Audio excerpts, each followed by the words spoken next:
jadi saksi kelahiran pertanian, kerajaan, dan kitab suci, kini mulai menunjukkan tanda-tanda ajalnya. Airnya surut, dasarnya retak, dan yang tertinggal hanya kesunyian dan endapan sejarah. Sungai Efrat. Sungai yang namanya tercatat bukan cuma di buku sejarah dan atlas dunia, tapi juga dalam hadis Rasulullah SAW. Kini, dunia mulai bertanya, apakah kita sedang menyaksikan nubuat yang menjadi nyata? Atau ini hanya siklus alam biasa yang kebetulan saja terasa begitu apokaliptik? Sungai Efrat atau Al-Furat dalam bahasa Arab adalah salah satu sungai paling bersejarah di dunia. Mengalir sejauh 2.800 km, membelah wilayah dari timur Turki, melintasi Suriah, hingga masuk ke Irak dan bertemu dengan sungai Tigris di dataran Mesopotamia. Tapi Efrat bukan sekedar sungai. Ia adalah poros kehidupan bagi salah satu wilayah paling subur dan paling penting dalam sejarah manusia, The Fertile Crescent atau bulan sabit subur. Disinilah kota-kota pertama manusia dibangun, tulisan pertama ditemukan, dan hukum pertama dikodifikasikan. Tanah di sepanjang Efrat disebut tanah yang mengalirkan susu dan madu, tempat kerajaan Babilonia, Sumeria, dan Akkadia pernah berdiri megah. Kalau kita tarik garis waktu ribuan tahun ke belakang, Efrat bukan cuma sumber air, tapi sumber kehidupan. Tanpa Efrat, takkan ada Babel. Tanpa Efrat, takkan ada kisah Nebukadnezar. Bahkan mungkin takkan ada cerita tentang Abraham yang meninggalkan Ur. Namun kini, dalam beberapa dekade terakhir, Efrat mulai kehilangan denyut nadinya. Fenomena mengeringnya sungai Efrat bukan sekedar teori atau alarm berlebihan. Fakta-faktanya mulai terlihat jelas, baik secara visual maupun data satelit. Level air menurun drastis. Menurut laporan dari sejumlah lembaga pemantau lingkungan di Irak dan Suriah, debit air Efrat menurun hingga 70% dari normalnya. Beberapa bendungan, seperti Tabqa Dam di Suriah dan Haditha Dam di Irak, mengalami krisis pasokan air. Area pertanian mengering, ladang-ladang menjadi padang debu. Dan yang lebih mengerikan lagi, dasar sungai yang dulu terendam air, kini terlihat dan bisa diinjak. Beberapa bahkan menemukan reruntuhan arkeologis yang dulu tersembunyi di dasar sungai, seolah masa lalu ikut muncul kembali saat air surut. Musim panas ekstrim dan krisis iklim. Mengapa bisa separah ini? Jawabannya tidak tunggal, tapi sebagian besar ilmuwan sepakat perubahan iklim global adalah penyebab utamanya. Suhu udara yang meningkat drastis membuat penguapan lebih tinggi dari normal. Curah hujan yang tidak menentu membuat pasokan air berkurang. Salju yang seharusnya mencair perlahan dari pegunungan Anatolia justru mencair terlalu cepat atau bahkan tidak cukup. Dan ketika iklim berubah ekstrim, yang paling terdampak adalah petani, nelayan, dan keluarga miskin di sepanjang sungai. Yang dulu hidup dari air, kini hidup dalam kehausan. Saling rebut, politik air dan konflik internasional. Tapi tunggu dulu, bukan hanya alam yang menyiksa Efrat, manusia juga ikut menyedot nyawa sungai ini secara harfiah. Turki yang menguasai hulu sungai Efrat membangun mega proyek Southeastern Anatolian Project GAP yang terdiri dari 22 bendungan besar, 19 pembangkit listrik tenaga air atau PLTA, dan sistem irigasi raksasa. Tujuannya untuk menghidupkan ekonomi wilayah timur Turki. Tapi efeknya bagi negara tetangga katastrofik. Irak dan Suriah hanya bisa menerima sisa air dari bendungan Turki, dan itu pun semakin sedikit. Situasinya jadi tegang, bahkan pernah ada ancaman perang air antara ketiga negara ini. Ini bukan sekedar krisis lingkungan, tapi krisis geopolitik. Perang masa depan bukan tentang minyak, tapi tentang air. Dan yang menggelisahkan, hadis tentang emas di Efrat. Dari sisi agama, kekeringan sungai Efrat juga memunculkan ketakutan lain. Sebab Rasulullah SAW pernah bersabda, hampir saja sungai Efrat akan surut airnya, sehingga akan tampak sebuah gunung emas. Maka barang siapa yang hadir di sana, jangan sekali-kali mengambil darinya sedikit pun. Hadis Bukhari dan Muslim. Dalam riwayat lain disebutkan bahwa akan terjadi perebutan hebat atas emas itu. Banyak nyawa akan hilang, dan 99 dari setiap 100 orang akan tewas karena konflik itu. Hadis ini membuat banyak orang bertanya, apakah gunung emas itu sebenarnya adalah minyak? Atau sesuatu yang benar-benar akan muncul saat Efrat benar-benar kering? Yang pasti, keringnya sungai Efrat bukan hanya soal lingkungan, tapi juga tanda bahwa kita mungkin sedang mendekati gerbang akhir zaman, entah secara harfiah atau simbolik. Air bukan hanya sumber kehidupan.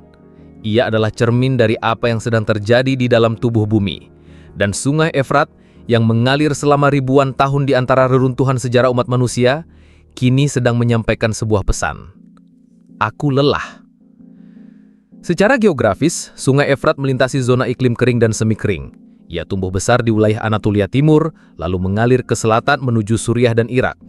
Tapi perubahan drastis iklim selama 2 dekade terakhir telah membuat debit airnya menyusut lebih cepat dari yang pernah diperkirakan. Kenaikan suhu global telah memperparah evaporasi, membuat salju di pegunungan tempat Efrat bermula mencair lebih cepat dan lebih awal setiap tahunnya. Namun, ironisnya, pencairan cepat itu bukan tanda air melimpah. Justru itu tanda bahwa tabungan air abadi dari zaman es sedang habis. Lalu ada faktor pembangunan. Ribuan bendungan telah dibangun di bagian hulu, khususnya di Turki, untuk mengendalikan air demi kebutuhan energi dan pertanian domestik. Salah satunya adalah proyek GAP, Southeastern Anatolian Project, yang membuat Turki mengendalikan lebih dari 90% aliran sungai Efrat sebelum masuk ke wilayah Suriah dan Irak. Akibatnya, negara-negara di hilir yang secara historis paling tergantung pada Efrat mulai mengalami kekeringan, gagal panen, dan krisis air bersih yang kronis. Kota-kota kecil di Suriah dan Irak yang dulu bergantung pada sungai ini untuk bertani, kini berubah menjadi desa mati. Laporan FAO dan UNDP menyebutkan bahwa lebih dari 60% wilayah pertanian di sepanjang Efrat mengalami degradasi parah. Di beberapa tempat, orang bahkan bisa menyeberangi sungai tanpa harus berenang, cukup berjalan kaki karena airnya tinggal setinggi lutut. Dan ini bukan hanya bencana lokal. Sungai Efrat adalah salah satu dari daerah aliran sungai yang menopang peradaban besar. Ketika ia mengering, maka yang ikut kering bukan cuma tanah, tapi juga stabilitas sosial, ekonomi, dan bahkan politik. Efrat bukan sekedar sungai tua yang kelelahan. Ia adalah barometer dunia yang memperingatkan kita bahwa bumi tak lagi mampu menanggung kerakusan manusia. Satu hal yang membuat sungai Efrat selalu disebut dalam berbagai riwayat adalah hubungannya dengan emas. Rasulullah SAW bersabda, kiamat tidak akan terjadi hingga sungai Efrat surut airnya, memperlihatkan gunung emas yang diperebutkan oleh manusia. Maka terbunuhlah 99 dari setiap 100 orang yang berebut harta itu. Hadis Bukhari dan Muslim. Hadis ini bukan isapan jempol, bukan dongeng mistis dari masa silam. Hari ini kita bisa melihat sendiri ketika air surut. Lapisan tanah yang selama ribuan tahun tenggelam mulai menampakkan wajahnya. Dan apa yang ada di bawah Efrat? Beberapa laporan geologi menyebut bahwa lembah Efrat, terutama wilayah Irak Barat dan Suriah Timur, merupakan kantong minyak dan gas bumi yang belum sepenuhnya dieksplorasi. Banyak ahli meyakini bahwa ladang-ladang baru bisa ditemukan di bawah lapisan yang selama ini tertutup oleh sungai dan lumpur. Dalam bahasa hari ini, gunung emas itu bisa berarti cadangan energi yang akan jadi rebutan di masa depan. Bayangkan, dunia mengalami krisis energi, harga minyak melambung tinggi, negara-negara besar haus akan sumber daya baru. Lalu tiba-tiba, dari sungai yang mengering ini, muncul kekayaan maha dahsyat yang tersembunyi selama ribuan tahun. Perang bisa pecah, persaingan bisa meledak, dan seperti dalam hadis, 99 dari setiap 100 orang akan tewas karena saling membunuh untuk harta yang bukan miliknya. Apakah ini nubuah yang sedang berjalan? Apakah ini bagian dari narasi besar akhir zaman? Wallahu a'lam. Tapi satu hal yang pasti, apa yang dulu hanya bisa dibayangkan, sekarang mulai terlihat di permukaan.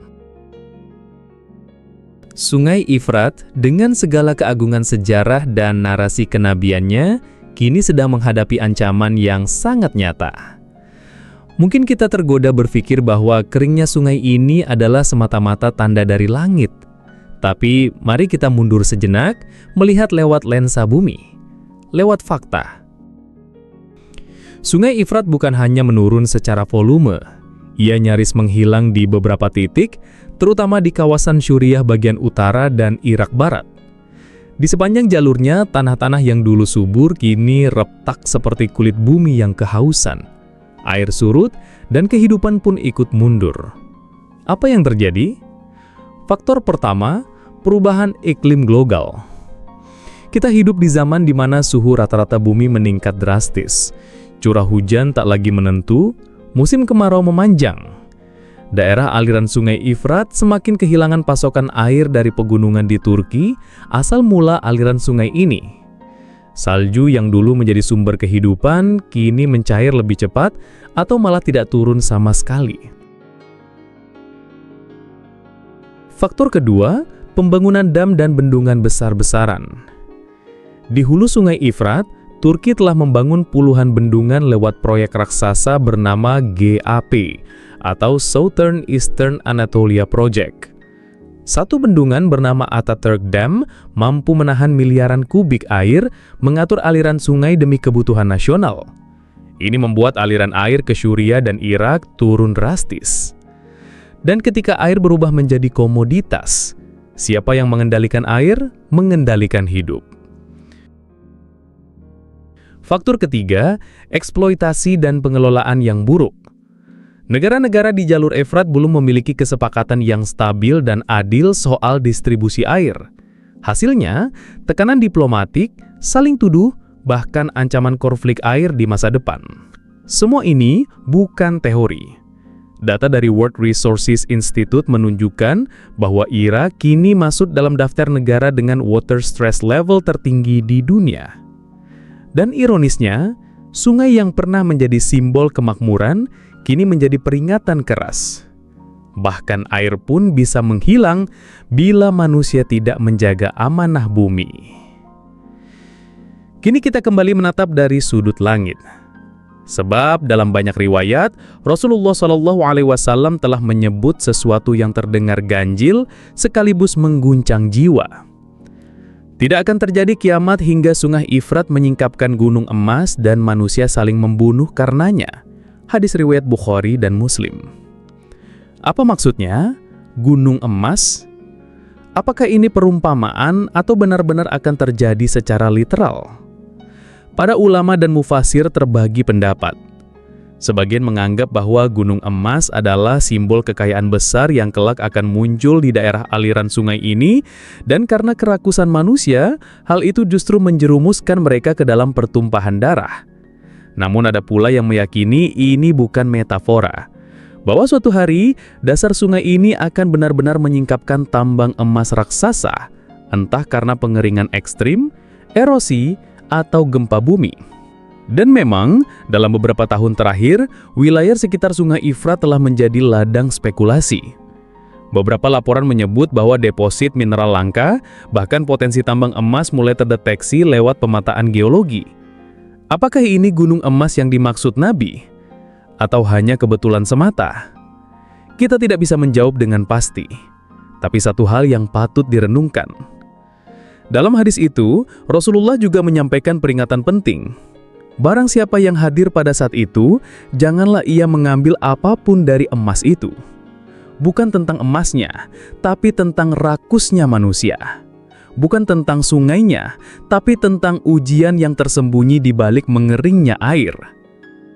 Lihat sekeliling kita hari ini. Air menjadi rebutan, lahan menjadi sengketa, kekayaan menjadi bencana. Mungkinkah kita sedang hidup di awal dari peringatan itu?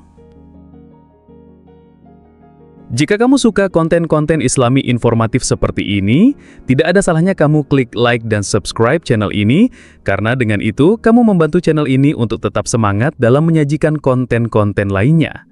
Semoga sahabat semuanya selalu diberkahi oleh Allah Subhanahu wa Ta'ala. Amin.